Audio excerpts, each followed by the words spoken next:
Welcome back to another technical deep dive here in the debug zone. Today we're tackling a big question and breaking it down with insights from other users. Hopefully this clears up some misconceptions and helps you get the answer you need. So buckle up, stay a little curious, and let's jump right in.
And that's a wrap.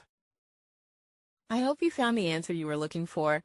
If you did, take a second to hit that subscribe button. It really helps out. And let me know in the comments which solution worked best for you. See you next time in the debug zone.